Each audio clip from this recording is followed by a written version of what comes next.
ರೇಣುಕಾಸ್ವಾಮಿ ಕೊಲೆ ಪ್ರಕರಣದಲ್ಲಿ ಜಾಮೀನು ಪಡೆದು ಜೈಲಿನಿಂದ ಹೊರಬಂದ 17 ಆರೋಪಿಗಳೆಲ್ಲರೂ ಇಂದು ಬೆಂಗಳೂರಿನ ಸಿಸಿಎಚ್ 57ರ ಕೋರ್ಟ್ಗೆ ಹಾಜರಾಗಿದ್ದರು. ದರ್ಶನ್, ಪವಿತ್ರ ಗೌಡ, ಪ್ರದೋಷ್ ಸೇರಿದಂತೆ ಉಳಿದಂತಹ ಆರೋಪಿಗಳು ಮೊದಲ ಬಾರಿಗೆ ಒಟ್ಟಿಗೆ ನ್ಯಾಯಾಲಯಕ್ಕೆ ಹಾಜರಾಗಿದ್ದರು. ಆದರೆ ಸೆಷನ್ಸ್ ನ್ಯಾಯಾಲಯ ವಿಚಾರಣೆಯನ್ನು ಫೆಬ್ರವರಿ 25ಕ್ಕೆ ಮುಂದೂಡಿದೆ. ಜಾಮೀನು ನೀಡುವ ಸಮಯದಲ್ಲಿ ಪ್ರತಿ ತಿಂಗಳು ಆರೋಪಿಗಳು ಕೋರ್ಟ್ಗೆ ಹಾಜರಾಗಬೇಕು ಅಂತ ಷರತ್ತು ವಿಧಿಸಲಾಗಿತ್ತು. ಗೈರಾದರೆ ಸೂಕ್ತ ಕಾರಣ ನೀಡಿ ವಿನಾಯಿತಿ ಕೋರಬಹುದಾಗಿತ್ತು.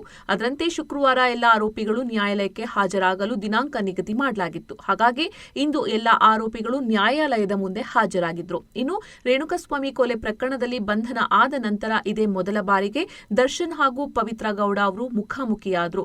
ಜೈಲು ಸೇರಿ 6 ತಿಂಗಳ ಬಳಿಕ ದರ್ಶನ್ ಹಾಗೂ ಪವಿತ್ರ ಗೌಡ ಮುಖಾಮುಖಿಯಾಗಿದ್ದು ಅವರು ಭಾವುಕರಾಗಿದ್ರು ಅಂತ ಕೂಡ ತಿಳಿದು ಬಂದಿದೆ. ಹಾಗೆ ದರ್ಶನ್ ಅವರು ಪವಿತ್ರ ಗೌಡ ಅವರ ಬೆನ್ನು ತಟ್ಟಿ ಅವರನ್ನ ಸಮಾಧಾನ ಪಡಿಸಿದ್ರು ಅನ್ನೋದು ಕೂಡ ತಿಳಿದು ಬಂದಿದೆ.